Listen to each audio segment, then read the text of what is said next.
भोला सुबह सुबह अपने कुल्हाड़ी को लेकर जंगल की ओर जाने लगा। भोला रोज लकड़ियां तोड़कर लाता और गांव में जाकर बेचता। जो भी थोड़े पैसे मिलते उससे जैसे तैसे अपना पेट भरता। उस दिन जब भोला लकड़ी काटने गया, उसने देखा कि बहुत सारे पेड़ पहले से ही कटे हुए हैं। फिर अरे ये क्या, लगता है आज कलुआ मुझसे पहले आकर लकड़ियां तोड़कर चला गया। वैसे भी कलुआ को तो मुझसे बहुत ज्यादा लकड़ियों की जरूरत होती है, इसीलिए आया होगा। चलो अब जंगल के और अंदर जाना होगा। भोला और अंदर चला गया। उसने देखा कि बीच जंगल में बहुत से पेड़ थे। उन पेड़ों को देखकर अरे वाह, यहाँ पर तो बहुत सारे पेड़ हैं। अगले 2 महीनों तक भी रोज लकड़ियाँ काटूं तो भी कम नहीं पड़ेंगी। भोले ने पेड़ काटने के लिए कुल्हाड़ी उठाई। तभी उसने देखा कि ऊपर एक बंदरिया अपने नवजात बच्चे के साथ उस पेड़ पर बैठकर फल खा रही थी। वो बंदरिया इतने प्यार से अपने बच्चे को पकड़कर बैठी थी कि उनका प्यार देखकर भोला रुक गया। ये क्या करने जा रहा था मैं?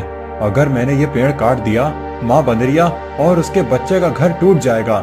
नहीं, मुझे ऐसा नहीं करना चाहिए। शायद इस पेड़ पर बहुत सारे फल हैं, इसीलिए ये बंदरिया यहाँ रहती होगी। चलो मैं कोई ऐसा पेड़ काटता हूँ जिस पर किसी जानवर या पंछी का घर ना हो। भोला और आगे चला गया। उसने अपनी जरूरत के अनुसार लकड़ियाँ काटी और उन्हें बेचने चला गया।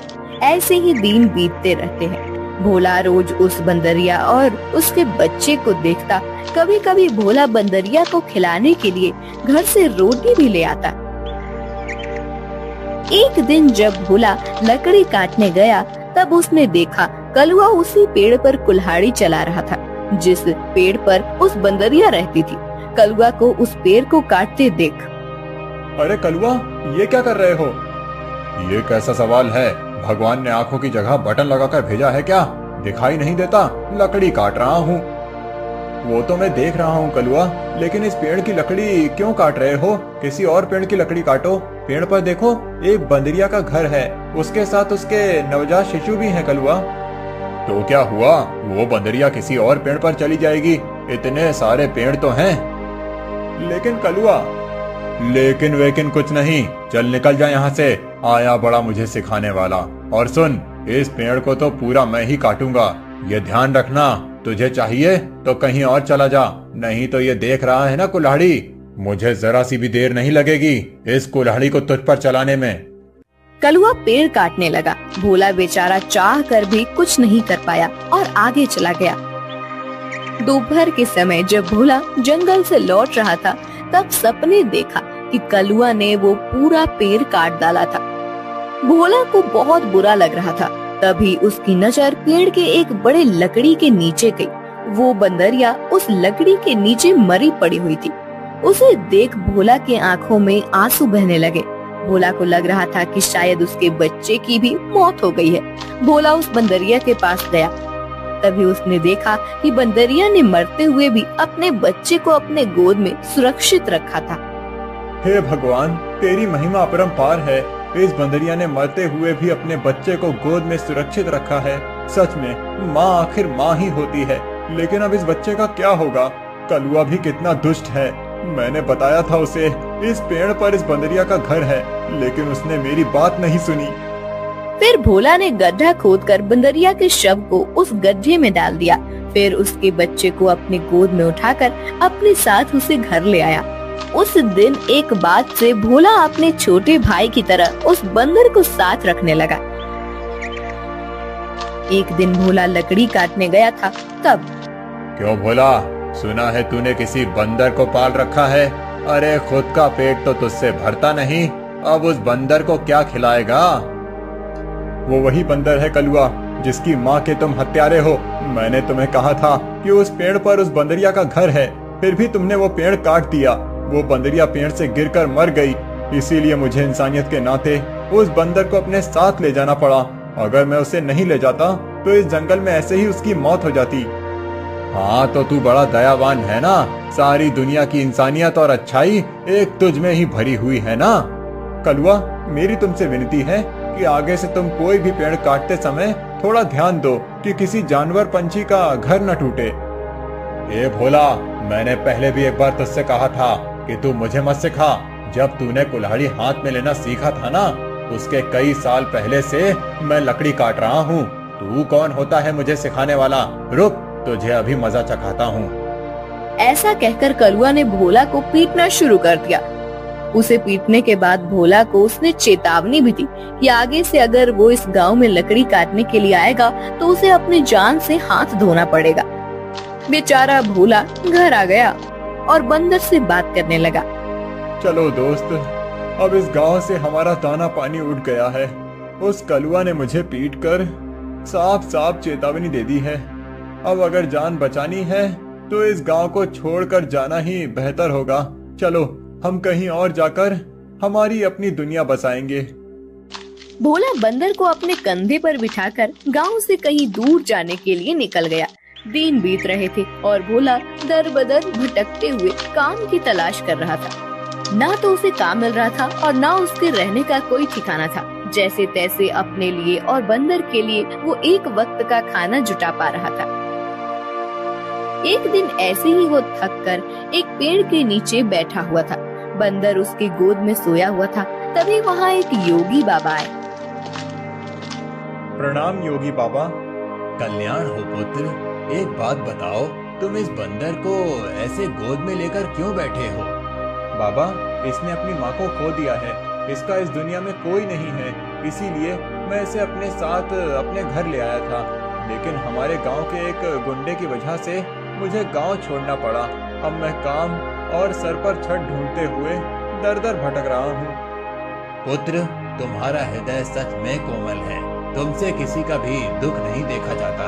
तुमने इस अनाथ बंदर की जिम्मेदारी लेकर इसे एक परिवार दिया है। तुम अगर चाहो तो मेरे साथ मेरे आश्रम में रह सकते हो। मेरे आश्रम में मेरे कुछ शिष्य रहते हैं और कई बार कितने साधु भी आते हैं। उनके भोजन और रहने की व्यवस्था की जिम्मेदारी अगर तुम उठाओ तो मुझे बहुत आनंद होगा। ये तो मेरी खुशनसीबी है बाबा। मुझे आपके साथ रहने में सचमुच खुशी होगी। लेकिन बाबा, मेरा ये बंदर भी मेरे साथ आएगा। मैं इसे कहीं नहीं छोड़ सकता। हाँ पुत्र, तुम इसके साथ आ सकते हो। भोला बाबा के साथ उनके आश्रम चला गया। भोला अब योगी बाबा के आश्रम में सफाई, भोजन व्यवस्था, हवन की सामग्री ले आना, बाबा जी के शिष्यों की सहायता करना, ऐसे सारे काम करने लगा। भोला का बंदर हमेशा उसके साथ रहता था। योगी बाबा भोला का काम और उसकी काम के प्रति निष्ठा देखकर खुश थे। बाबा हमेशा अपने बाकी शिष्य और साधुओं से भोला की तारीफ करते थे। बाबा जी का एक शिष्य था मानिक, जो भोला की तारीफ से बहुत जलता था। उसे लगता था कि भोला तो एक साधारण लड़का है, फिर भी बाबा जी उसकी बड़ी तारीफ करते हैं। जबकि मैं इतनी पढ़ाई करता हूँ, वेद पाठ करता हूँ, फिर भी बाबा जी को मेरी कोई अहमियत नहीं है। एक दिन, माड़ी भैया, ये लीजिए, आपके लिए ये ताजे फल लेकर आया हूँ। भोला, आजकल तुम ज्यादा आलसी हो चुके हो। तुम्हें ज्यादा खाना ना पकाना पड़े, इसीलिए तुम ये फल लेकर आते हो। ऐसी बात नहीं है भैया, वो बाबूजी ने आज सबको फलहार करने को कहा है, इसीलिए मैं फल लेकर आया था। भोला बात कर ही रहा था कि तभी उसका दोस्त बंदर आया और उसने मानिक के फल खा लिए। अरे अरे, ये क्या? अरे संभालो तुम्हारे इस बंदर को। पूरे आश्रम को सर पर उठाकर रखा है। ये बंदर मेरे फल खा गया। भोला, अभी के अभी इस बंदर को भगाओ इस आश्रम से, नहीं तो मैं योगी बाबा से इसकी शिकायत करूंगा। मानिक भैया, मैं आपसे माफी मांगता हूँ और आपके लिए और फल लेकर आता हूँ, लेकिन मेरे इस भाई को मैं अपने से अलग नहीं कर सकता। मानिक को भोला पर बहुत गुस्सा आया। उसने योगी बाबा से भोला की शिकायत की, लेकिन बाबा जी ने भोला का पक्ष लेकर मानिक को ही सुना दिया और ध्यान मग्न हो गए। आज तो हद हो गई। इसकी वजह से गुरुजी ने मुझे डांटा। इसका कुछ करना ही पड़ेगा, लेकिन इस तरह कि मेरा नाम कहीं न जाए और इसकी छुट्टी हो जाए। कुछ दिन के बाद योगी बाबा को उस गांव के राजा ने अपने राजमहल में आने का आमंत्रण दिया। योगी बाबा अपने शिष्यों के साथ भोला को लेकर राजमहल चले गए। राजा ने उनकी बड़ी आओ भगत की। 2 दिन राजमहल में रहने के बाद सब आश्रम लौट गए। फिर 2 दिन के बाद राजा अपने कुछ दास और प्रधान के साथ आश्रम आए। क्षमा करें बाबूजी, यहाँ आकर आपको कष्ट दे रहा हूँ, लेकिन बात ही ऐसी है कि मुझे स्वयं आपकी भेंट लेने आना पड़ा। कोई बात नहीं, आपके आने का कारण बताइए। समझ नहीं आ रहा कैसे कहूँ बाबूजी, 2 दिनों से हमारी महारानी का नवलखा हार कहीं गुम हो गया है। समझ नहीं आ रहा कि कहाँ गायब हो गया। साफ साफ बताइए कि आप क्या कहना चाहते हैं। क्या हमारे जाने के बाद से वो हार गुम हुआ है? सच कहूँ तो हाँ। मतलब हम में से किसी ने वो हार चुराया है, ऐसा कहना है आपका? नहीं बाबूजी, मैं आप पर शक करने का पाप नहीं कर सकता, लेकिन महारानी की वजह से मुझे यहाँ पर आना पड़ा। महाराज, आपके यहाँ आने की वजह से मुझे कोई आपत्ति नहीं हुई, लेकिन मैं अपने सारे शिष्यों को अच्छे से जानता हूँ। मेरे शिष्यों में से कोई भी चोरी जैसा पाप नहीं कर सकता। फिर भी अगर आपको तसल्ली ना हो तो आप सबकी तलाश ले सकते हैं। राजा के साथ आए हुए दासों ने सबकी तलाशी ली। तब उन्हें भोला की झोली में वो 9 लखा हार छुपाया हुआ मिला। वो भोला को पकड़कर ले गए। छोड़ो मुझे, मैंने कुछ नहीं किया है। बाबूजी, मैं सच कह रहा हूँ, मैंने चोरी नहीं की। भोला, तुमने चोरी की है? मैं सोच भी नहीं सकता था कि तुम इतनी गिरी हुई हरकत कर सकते हो। नहीं नहीं मालिक भैया, मैं सच कह रहा हूँ, मैंने कुछ नहीं किया। मैंने उस हार को देखा भी नहीं था। बाबूजी, ये लड़का रंगे हाथों पकड़ा गया है। अब मैं कुछ नहीं कर सकता। मुझे इसे सजा दिलाने के लिए महल लेकर जाना होगा। बाबूजी, मुझे बचा लीजिए, मैंने सच में कुछ नहीं किया। आप मुझे जानते हैं, मैं चोरी के बारे में सोच भी नहीं सकता। बुरे से बुरे वक्त में भी मैंने चोरी नहीं की, तो अब क्या करूँगा, मेरा विश्वास कीजिए। राजा के दास भोला को ले जाने लगे। तभी उनके पीछे से आवाज आई, रुकिए, मेरे भाई ने चोरी नहीं की है। सबने पीछे मुड़कर देखा। भोला का बंदर पीछे खड़ा होकर बोल रहा था, महाराज, मेरे भाई ने चोरी नहीं की है। ये हार किसी ने जानबूझकर उसके झोले में डाला है। ये क्या, एक बोलने वाला बंदर? हाँ, मैं एक बोलने वाला बंदर हूँ। मेरे बचपन से लेकर भाई मुझसे बात करते आए हैं। ये रोज मुझसे ढेर सारी बातें करते हैं। उन्हें बोलते हुए देख और उनकी बातें सुनकर ही मैंने बोलना सीखा है। मैं दावे के साथ कह सकता हूँ, मेरे भाई ने चोरी नहीं की है। अच्छा, तो तुम दावे के साथ कह रहे हो, तो तुम्हें ये भी पता होगा कि ये हार जानबूझकर इसकी झोली में किसने डाला? हाँ, मुझे पता है। इस माड़िक ने मेरे भाई के झोले में वो हार डाल दिया था। क्या तुम सच बोल रहे हो? नहीं नहीं बाबूजी, ये झूठ बोल रहा है, मैंने सच में चोरी नहीं की है। तुम्हारी लड़खड़ाती हुई जुबान ने सब सच कह दिया है माड़िक। मैं कभी सोच ही नहीं सकता था कि तुम ऐसा करोगे। सच सच बताओ, तुमने चोरी क्यों की? और उसका इल्जाम बेचारे भोला पर डालकर क्या करना चाहते थे तुम? मानिक ने अपनी जलन के बारे में सब सच सच बाबा जी को बता दिया। महारानी के हार की चोरी के जुर्म में मानिक को पकड़ लिया गया। फिर, भोला, तुम्हारा ये बंदर सच में बड़े काम का है। ये हमारे राज्य की बड़ी मदद कर सकता है। मैं चाहता हूँ कि तुम इसके साथ हमारे राज्य के गुप्तचर बन जाओ और हमारे शत्रुओं की गतिविधियों पर नजर रखो। इस बंदर पर किसी को शक नहीं होगा और तुम आसानी से सब पर नजर रख पाओगे। इस काम के बदले में तुम्हें बहुत धन दिया जाएगा। राजा जी की बात भोला को सही लगी। योगी जी ने उसमें हामी भरी। भोला अब राज्य का पहला ऐसा गुप्तचर बन गया जिसका साथी एक बंदर था।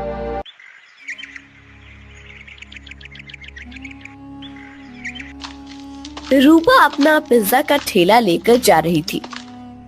ले लो, गरम पिज्जा ले लो, वेज पिज्जा, चीज पिज्जा ले लो।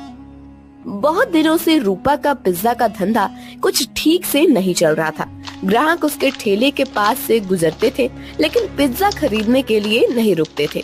तभी वहाँ रूपा के पिता की उम्र का किशोरी लाल आया। किशोरी लाल सीटी बजाते हुए, अरे वाह, आज तो लगता है मेरी नसीब बहुत जोरों पर है। सुबह सुबह चिकनी चमेली के दर्शन हो गए। मेरा रास्ता छोड़िए। अरे रास्ता छोड़े मेरे दुश्मन। हम दोनों के तो रास्ते जल्दी ही एक होने वाले हैं और तुम बोल रही हो कि रास्ता छोड़ दो। ये ठीक नहीं है डार्लिंग। अच्छा, तुम्हें डार्लिंग कहूंगा तो चलेगा ना? वो क्या है ना, मैंने सुना है कि आजकल की लड़कियां को डार्लिंग, जानू, बच्चा ऐसे सब सुनना अच्छा लगता है। तुम बताओ मैं तुम्हें क्या कहकर पुकारूं? कोई जरूरत नहीं है मुझे किसी भी नाम से पुकारने की, जाने दीजिए मुझे। रूपा रास्ता बदलकर जाने लगी। तभी किशोरी लाल ने रूपा का हाथ पकड़ लिया। छोड़ो मेरा हाथ, छोड़ो। अपनी बेटी की उम्र की लड़की का हाथ पकड़ने में शर्म नहीं आती तुम्हें किशोरी लाल? किशोरी लाल नहीं, सुनिए जी कहकर बुलाओ मुझे, और मुझे शर्म आने की जरूरत नहीं है। शादी होने वाली है हमारी। तुम्हारी उस जुआरी बाप ने मुझसे कर्जा लिया था, कर्जा नहीं चुका पाया, इसलिए अपना घर उसने मेरे नाम पर दिया। ये तो मेरी रहमत समझो कि मैंने तुम लोगों को घर से बाहर नहीं निकाला। ये करके भी वो रुका नहीं, फिर से जुआ खेलने के लिए मुझसे पैसे लिए और कहा कि अगर पैसे नहीं चुका पाया तो मेरी बेटी से शादी कर लेना। अब एक तो तुम्हारे बाप को कहो कि मेरे पैसे लौटाए, नहीं तो तुम मुझसे शादी करने के लिए तैयार हो जाओ। हाँ। रूपा मायूस होकर घर चली आई। उसने अपनी माँ भारती को रोते हुए सब बात बता दी। तभी रूपा के पिता, अरे सही तो कह रहे थे सेठ, तुम्हारे तो नसीब खुल गए हैं कि इतने अमीर आदमी से तुम्हारी शादी होगी। नहीं बापू, मैं इतने बड़े आदमी से शादी नहीं करूंगी, चाहे कुछ भी हो जाए। और माँ, आज के बाद मैं नहीं जाऊंगी पिज्जा का ठेला लेकर। रूपा अंदर जाकर रोने लगी। अगले दिन से भारती पिज्जा बेचने जाने लगी। कुछ दिन हो गए, लेकिन फिर भी जितनी जरूरत थी उतना धंधा नहीं हो रहा था। भारती बहुत परेशान हो गई थी। दिन भर पूरे गांव में घूमने के बाद रात को भारती घर जा रही थी। वो एक जगह पर बैठ गई। हे भगवान, और कितनी परीक्षा लोगे हमारी। इतनी मेहनत करके भी पैसे हाथ में नहीं आते। पति है जिसे जुआ खेलने से फुर्सत नहीं मिलती। एक लौती बेटी है, इतनी रूपवती है, लेकिन उसके पीछे वो किशोरी लाल पड़ा है। मेरी बेटी को उस किशोरी लाल के चंगुल से कैसे बचाऊं? पता नहीं ये पिज्जा का धंधा क्यों चल रहा है। अगर पैसे नहीं मिले तो क्या करूंगी? भारती अपने आप से बात कर रही थी। तभी उसके पास एक बूढ़ी दादी आकर बैठ गई। क्या हुआ बेटी, क्यों रो रही हो? क्या बताऊं अम्मा, मेरे जीवन में इतनी परेशानियां हैं कि क्या कहूं। भारती ने अपनी राम कहानी बूढ़ी अम्मा को बताई। बेटा ये लो, कल से तुम ये मसाला डालकर पिज्जा बनाना। देखना, इस जादुई मसाले से जो पिज्जा बनेगा उसका स्वाद के चर्चे दूर दूर तक होंगे। जल्द ही तुम्हारी सारी परेशानियां दूर हो जाएंगी। भारती को वो मसाला देकर बूढ़ी अम्मा गायब हो गई। अगले दिन भारती ने उस जादुई मसाले से पिज्जा बनाया। अरे वाह माँ, आज तो पिज्जा की खुशबू बहुत अच्छी आ रही है। मैं एक खाकर देखूं? वाह माँ, ये तो सच में बहुत अच्छा बना है। कैसे बनाया तुमने ये? इसमें कुछ अलग डाला है क्या तुमने? हाँ, कल रात को ये थक कर उस पुराने खंडर के पास बैठी थी, तभी वहाँ एक बूढ़ी अम्मा आई थी। मैं बहुत परेशान होकर रो रही थी। तभी उन्होंने मुझे मेरे रोने का कारण पूछा। जब मैंने उन्हें हमारे बारे में सब सच बताया, तब उन्होंने मुझे ये मसाला दिया और कहा कि इसमें पिज्जा में डालकर पिज्जा बनाऊंगी तो पिज्जा का स्वाद बढ़ जाएगा। वही मसाला में डाला है अभी इसमें। क्या? उस खंडर के पास? माँ, तुम्हें पता नहीं वहाँ क्या है? तुम इतनी डर क्यों रही हो? ऐसा क्या है वहाँ पर? अरे माँ, कहते हैं कि वहाँ पर एक बूढ़ी का भूत रहता है। तुम्हें जो बूढ़ी अम्मा मिली थी, कहीं वो वही भूत तो नहीं थी? ये क्या बोल रही हो तुम बेटा?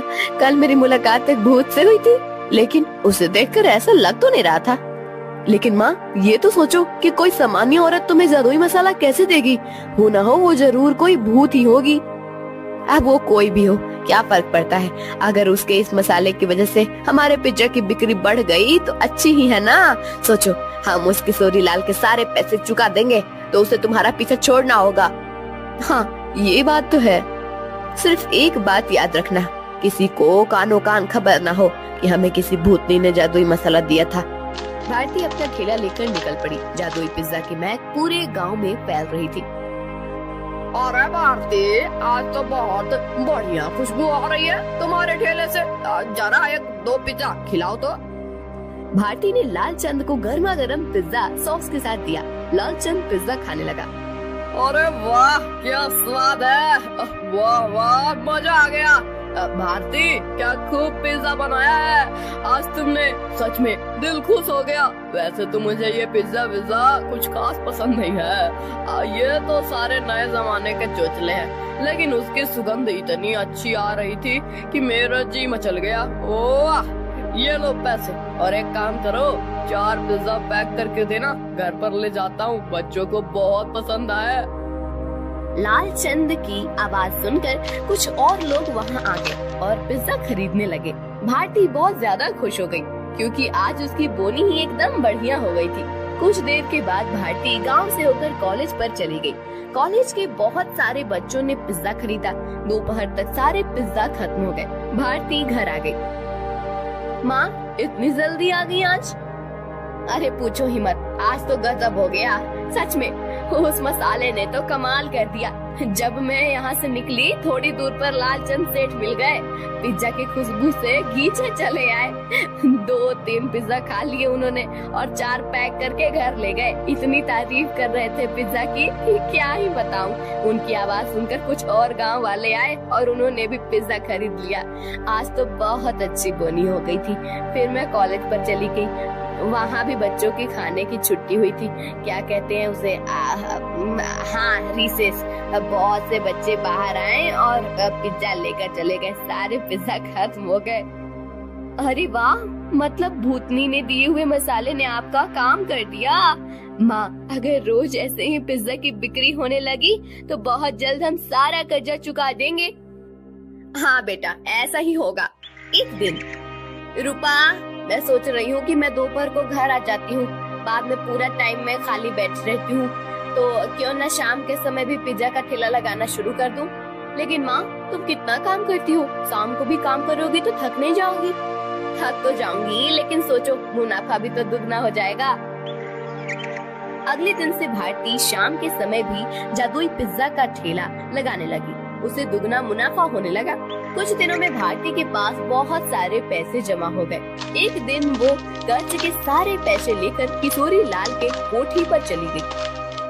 आओ आओ भारती, आज सुबह सुबह मेरी कोठी पर, लगता है शादी की बात करने आई हो। किशोरी लाल, मैं पागल नहीं हूँ जो मेरी रूपवती बेटी का हाथ उसके बाप की उम्र के आदमी के हाथ में दे दूं। बिल्कुल तुम पर ही गई है तुम्हारी बेटी। कुछ दिन पहले वो भी यही कह रही थी, लेकिन शायद तुम दोनों को अभी तक समझ नहीं आया है कि रमेश ने ही मुझसे वादा किया है कि अगर उसने लिए हुए कर्जे को वो चुका नहीं पाया तो वो रूपा का हाथ मेरे हाथ में दे देगा, और तुम लोग तो मुझे पैसे वापस करने से रहे। तो तुम्हारे पास चारा ही क्या है? अपने सपनों से बाहर आओ किशोरी लाल। कहीं ये कांच का सपना टूट गया तो उस टूटी हुई कांच के टुकड़े आँखों में चुभ जाएंगे और आँखों से खून बहने लगेगा। ये लो, मैं पैसे लेकर आई हूँ, तुम्हारा सारा कर्जा सूद समेत लौटा रही हूँ। क्या? कैसे? वो भी इतने सारे पैसे आए कैसे तुम्हारे पास? ये ले तेरे पैसे, और आगे से मेरे दरवाजे पर आने की जरूरत मत करना। और हाँ, मेरी बेटी को आंख उठाकर भी मत देखना आज के बाद। भारती किशोरी लाल के कोठी से चली गई। किशोरी लाल अपने कंप्यूटर के सामने बैठकर स्टॉक एक्सचेंज में ट्रेड करने लगा। कुछ दिनों के बाद भारती को कॉलेज के कैंटीन में पिज्जा बनाने का काम मिल गया। उसने अब पिज्जा का ढाबा शुरू कर दिया था। दोपहर में भारती कॉलेज के कैंटीन में काम करती थी और शाम को रूपा के साथ मिलकर अपना पिज्जा ढाबा चलाती थी। एक दिन किशोरी लाल के कोठी पर, पापा आप ऐसे सर पर हाथ रखकर क्यों बैठे हैं? क्या बताऊं बेटी, कुछ दिनों से शेयर्स लगातार गिर रहे हैं, मुझे बहुत बड़ा लॉस हो गया है। क्या? तो अब आप क्या करेंगे? आप अब क्या, जितना भी पैसा बचा है उसे भी लगा देता हूँ। अगर 2 दिनों में शेयर्स ऊपर चले गए तो डूबे हुए सारे पैसे वापस मिल जाएंगे। लेकिन अगर ऊपर नहीं गए तो? शुभ शुभ बोल कलम हुई, एक तो मैं पहले ही इतने टेंशन में हूँ और तू ऐसी बातें कर रही है। जा अब यहाँ से। 3 दिन बीत गए लेकिन शेयर मार्केट ऊपर नहीं आया। किशोरी लाल के बच्चे खुचे पैसे भी डूब गए। उसे अपनी कोठी भी बेचनी पड़ी। अब किशोरी लाल रास्ते पर आ गया था। किशोरी लाल को लॉस से इतना धक्का लगा कि उसकी हालत बहुत खराब हो गई और उसने बिस्तर पकड़ लिया। घर की जिम्मेदारी अब शीतल पर आ गई। गांव में ही एक छोटे से टूटे फूटे घर में दोनों रहने लगे। 3 महीने के बाद, पापा ये लीजिए, दवाई पी लीजिए। बेटा, दवाई के लिए पैसे कहाँ से आए तुम्हारे पास? पापा, मैं एक जगह करती हूँ, उससे जो पैसे आते हैं उसी में दवाई लेकर आई हूँ। और पापा, मैंने इस घर का किराया भी दे दिया है और खाने के लिए राशन भी भर दिया है। अब आप सो जाइए, मुझे काम पर जाना है। ये सब उस भारती की वजह से हुआ है। जिस दिन से वो आकर मुझे खरी खोटी सुना कर गई, उसकी बेटी भी हाथ से चली गई। मैं छोड़ूंगा नहीं उस भारती को। पापा, अब तो समझिए, इसमें भारती चाची की कोई गलती नहीं है। रूपा मेरी उम्र की है। उसके साथ शादी की बात करने के बारे में सोचते हुए आपको ही शर्म आनी चाहिए थी। कौन सी माँ चाहेगी कि उसकी बेटी की शादी ऐसे आदमी से हो? मुझे बहुत दया आ रही है उन पर। दया तो उन्होंने हम पर दिखाई है पापा। मैंने आज तक आपको बताया नहीं, लेकिन हमारा घर जो चल रहा है ना, वो उनकी वजह से है। मैं भारती चाची के ढाबे पर ही काम करती हूँ। क्या सच? हाँ पापा, आपने उनके साथ इतना बुरा किया, उनका घर ले लिया, फिर भी उन्होंने हमारे बुरे वक्त में हमें सहारा दिया है। किशोरी लाल शीतल की बात सुनकर हक्का बक्का रह गया। उसने भारती को घर बुलाकर माफी मांगी। रूपा से बदतमीजी करने के लिए रूपा से भी माफी मांगी। शीतल भारती के साथ काम करते हुए पैसे कमाने लगी और धीरे धीरे उनकी भी जिंदगी सुधर गई।